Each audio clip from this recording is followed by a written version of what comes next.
Boom. And we're live.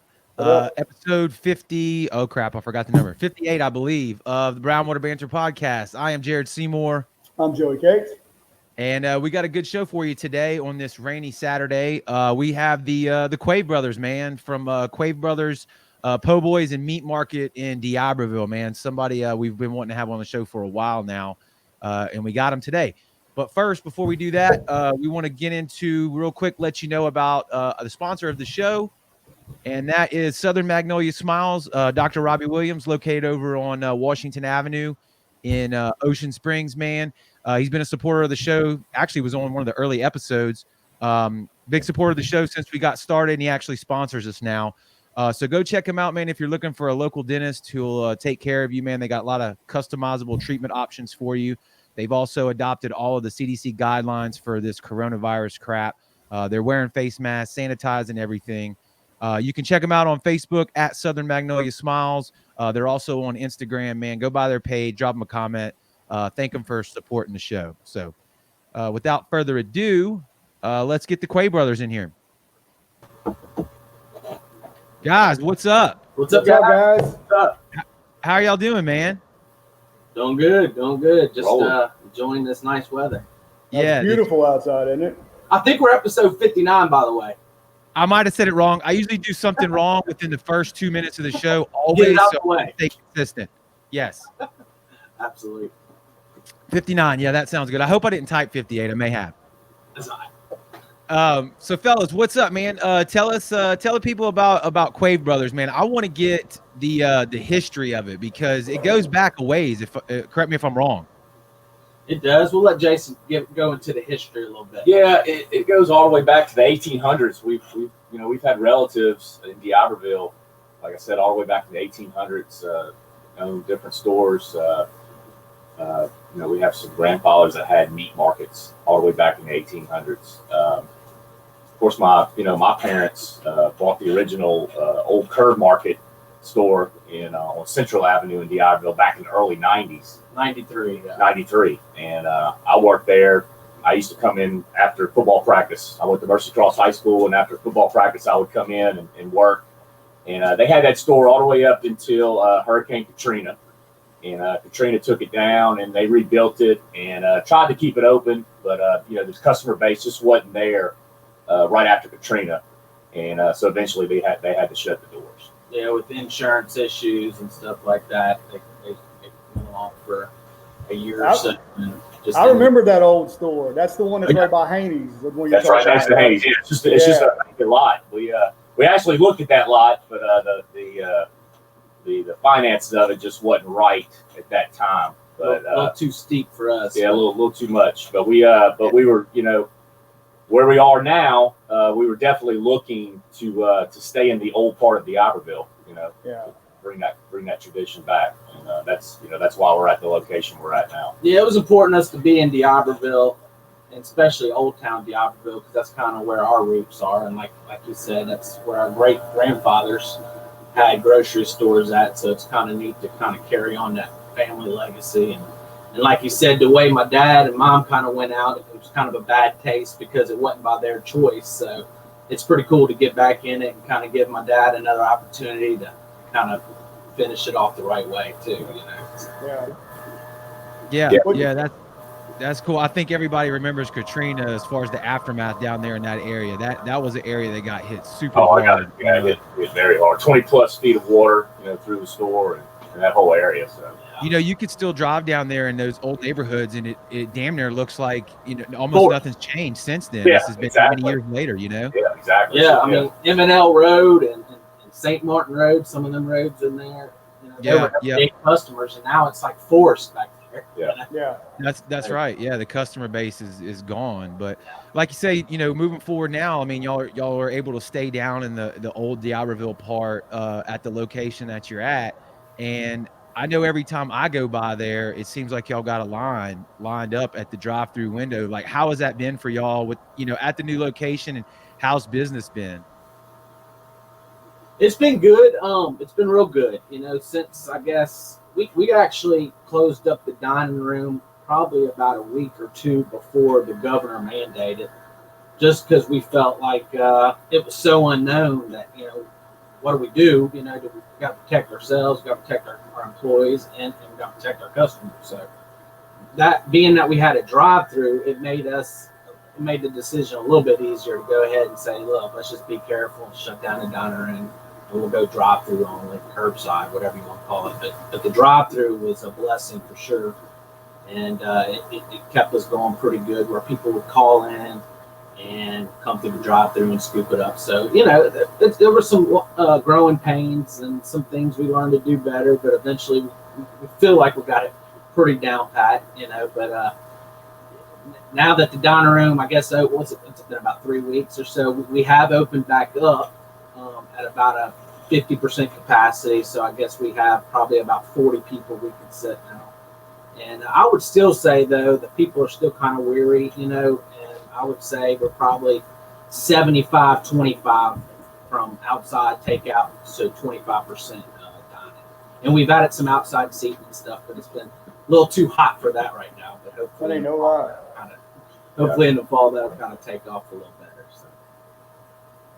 Yeah, that October time. I saw that y'all put that fence up there and, like you say, have that area. But with all the Corona stuff going on, man, I know that's got to be difficult as a business owner running one right now. Like you said, thank God for the drive-through, right? Because they're saying keeping businesses, especially restaurants, at 50% capacity. I don't understand if you don't have a drive-through or doing curbside takeout. It's hard enough, I would assume, to run one at 100% capacity, much less 50, right? Yeah, exactly. We were fortunate enough. Like Bronson said, half of our business was already takeout. So in drive-through takeout, of course, we had the delivery apps that we use, 3 or 4 of those. But our customers that were so used to coming in, our everyday customers that we see every day that would come in and dine, eventually they got used to coming through the drive-through. Or, I've got some of my customers that come in every day. They call our personal cell phones and put in an order, and we bring it right out to their car. We don't mind. So it's we've adjusted, and but like I said, we were fortunate enough to already have that takeout to get us going. So we weathered the storm. We made it through it. And what's scary is that who knows how long this stuff's gonna last. Yeah, it changes every day. I think the governor just made some new rules. I know for the bars where you have to sit down to drink now, and I think they got to close at 11. But we talk about it every day that we're going to get shut down again to close the diner room. And, another thing that's come along with it that affects us directly is vendors. Getting certain things is not as easy. For instance, root beer in a bottle has been a difficult thing for us to get. And if you know our business, root beer in a bottle, staple. It's a staple. Of it, it's a staple. We actually were able to get some this week, but the previous 3 weeks, they were unable to get them. Completely out of root beer in a bottle, diet root beer in a can. And then you got the change issue. Supposedly there was an aluminum shortage, so we couldn't get certain things in a can. But and it's affecting all businesses, not just us. Right. And they're trying to get you to go more cashless, I guess you could say. But we're holding strong. We like cash. We're going to take cash. People have cash. Yeah. We're not going to tell people they can't use cash. Yeah, you'll surprise the business you lose if you didn't take cash. Right. Some people just operate that way. Yeah. Some people like cash. Yeah. We're not going to go that route. So. Can you beat Bart's root beer in a bottle? I don't think it's possible. No, it's not possible. It's not possible. You can drink it out of a can, but it's just I have people turn their nose up on the can. Yeah, we said we got cans. We're like, I don't want what? No, we'll pass. I'm like, okay. You want that glass? Yeah, they want that glass. It goes with a roast beef po' boy very well. Yeah. Science needs to do some type of experiment to figure out what exactly the difference is, how the glass bottle makes it taste so much better, Yeah. Yeah, exactly.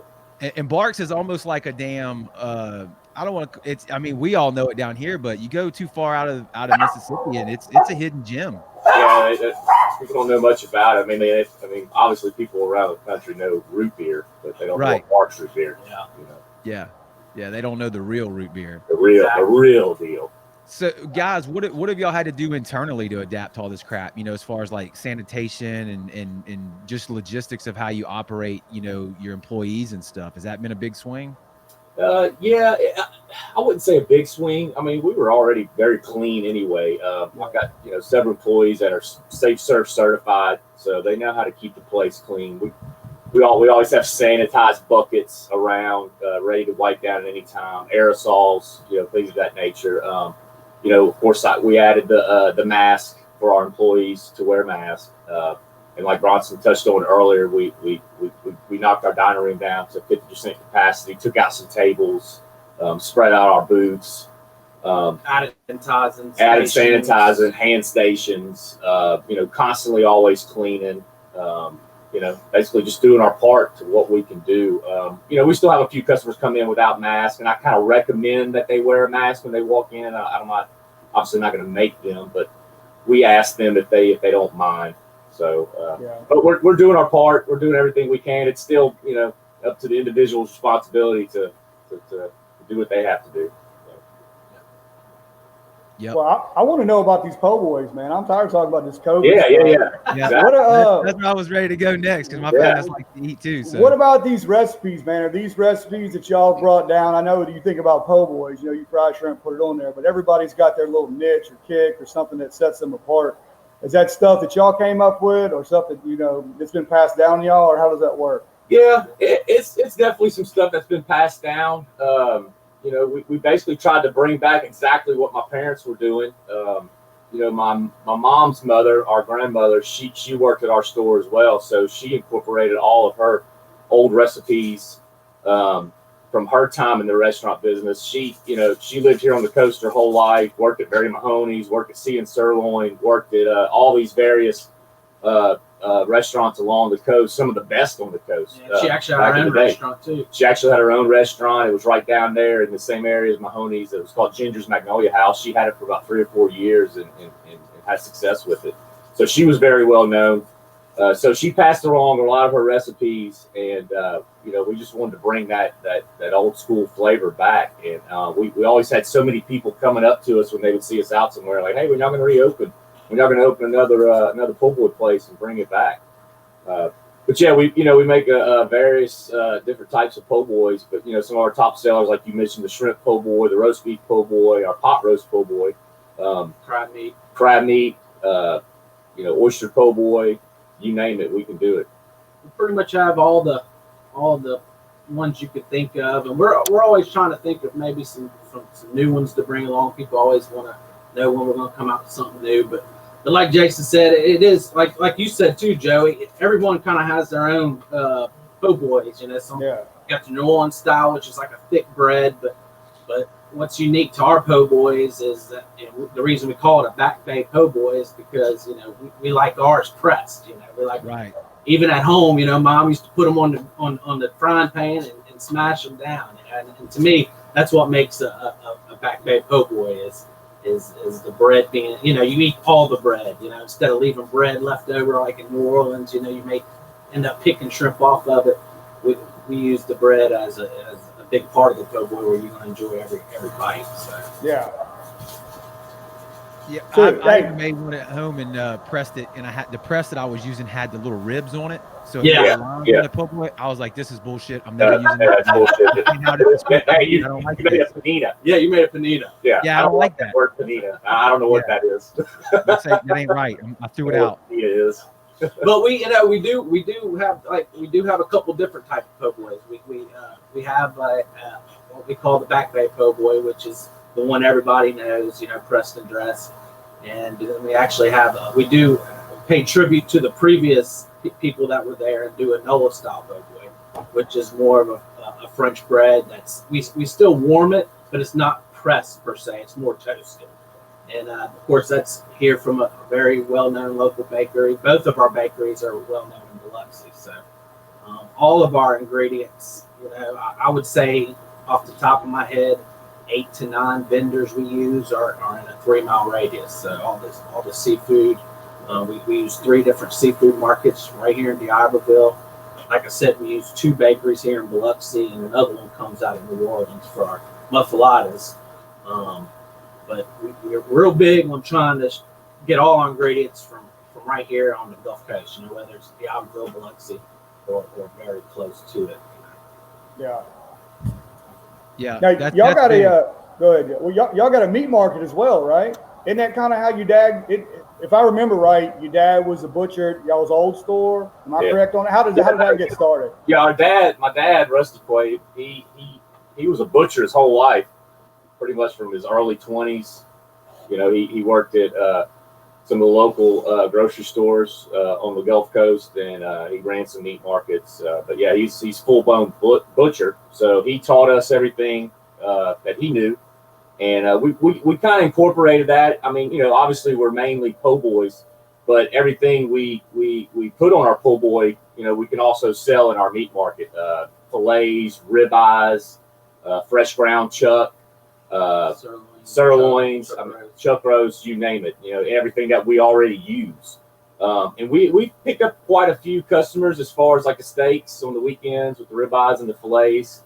Of course, you know, with COVID, it kind of slowed us up a little bit. We were about to expand it even more, but yes, we do have a kind of a small meat market where we can provide those type of. Yeah, the po' boys kind of overshadow everything, but yeah, we definitely want people to know if you want to come in and get, you know, a pound of sliced ham, a pound of Swiss cheese, we'll slice it right there for you, half a pound, enough to go home and make one sandwich, whatever you want. We are a smaller meat market deli.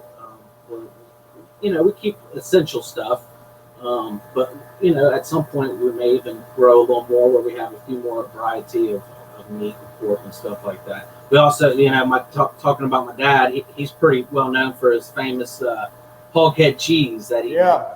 I didn't get any last time. Yeah, it's really good. He's really nailed it, and we got him a little station back there where he makes it. So you'd be looking for that. We'll probably have to make a batch come September, October. Yeah, it's kind of a seasonal thing. Cool down a little bit. A lot of the old timers, they kind of eat it in the winter. I mean, we get a lot of requests in the summer, but we try to keep it a seasonal thing. It goes good with deer hunting. Hunting camp snack. That's a hunting camp snack. Sometimes it's good to have things on and off because it keeps people interested. You know, I could probably name a few other major chains that do that. You know, they introduce an item and people get hooked on it, then they take it away and bring it back. And, you know, not that we planned on that, but, you know, certain things are seasonal that we do. Sometimes I don't have gumbo all the time. I make my grandmother's homemade seafood gumbo. And, you know, we try to have that throughout the year, but there's times we don't have it. But, yeah, all our beef is certified Angus, you know, ribeyes, fillets. I mean, they're delicious. You know, I can't get enough of them. I eat them all the time. No doubt. Hell yeah. Where do you get the swag from? Do y'all sell the shirts in the store? Can people buy them? Yeah, we just set it up. Just started doing that. Started doing it. We were kind of giving them away and stuff. Yep. People started more and more requesting. But we have a guy out of Ocean Springs. We have hats too. We have the old school trucker hats. We even, Yeah.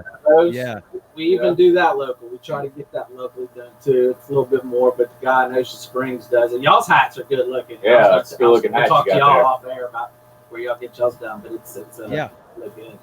Yeah, dude, I dig them. Yeah, I we dig do a y'all. shirt and a hat, and that's about all we really do right now. Yeah, we maybe had some jacuzzis later on for Mardi Gras or something like that. But yeah, we like our swag. We like our logo. Bronson and I came up with that. So yeah, I like it. It looks good.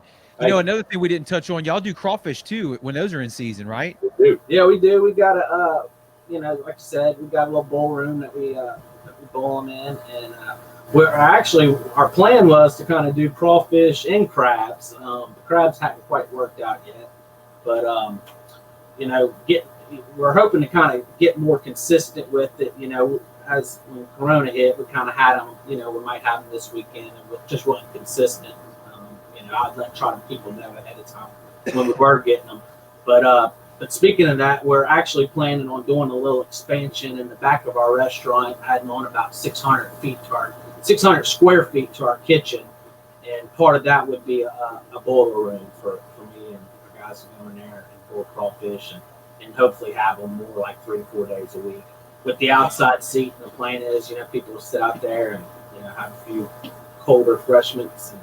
I'm thinking we do like some kind of big D'Iberville parade, boil brown water, Quave Brothers collab. Man, you took Hey. the word. I swear I was thinking that before you said Lock that. it up. Let's when, do it. When we get this outside seat and get this Corona, Yep. you know what, out of here. Yeah. Yeah. We're gonna have an outside kind of grand open party, and I want you two to come out here. Absolutely. We'll get Yeah, y'all- we'll set up No some doubt. multicam stuff. We can Do a hit it little live. from a few angles. We'll go live and throw For down. sure. Yeah, I mean that'll For sure. be good. For sure. Yeah, we're gonna set that up. Hell yeah. Well, look, guys, thank y'all for waking up Saturday morning, jumping Yeah. on here with us, dude. No problem. I know I'm a fan. I come there and drop money off regularly to you. So, and I've always been impressed. So, I love what y'all are doing, keeping the old school kind of heritage stuff going, putting out a good product located right there. It's Central, right? Right there on in Diabloville. Central Diablo Avenue. Boulevard. Diablo Boulevard. Yeah. Right Oh, in the- yeah. Okay. So Central runs right in front of it then. Okay. it turns into Diablo Boulevard. Right. Okay. Well, yeah. Well, look, check people that are listening and that are watching. You can go check them out. Y'all are on Facebook. Y'all are on Instagram. I know. At Quave Bros. Is that right? Yeah. I think I threw that up. Yeah. Look right there. Boom. At Quave Bros. Go check them out. Hit them up. Y'all are on what? Waiter for sure. Y'all on Waiter? Waiter, Grubhub, and about to be on DoorDash. So there's no excuse. If you want to find them, they're there. No excuse. Hey, well, we All right. appreciate y'all, and look, y'all do a great job. It's really cool That's what y'all do for fantastic, man. local businesses, Thank y'all. and we appreciate y'all a lot. Oh yeah, guys. We Yeah, no appreciate it problem. too. We'll get together and drink a couple cold beers here in the near future. For For sure. sure. All right, Thanks, y'all have a good Jared. day. Joe. Yep. All right, man. Y'all take it easy. Okay. Thank Right you. on.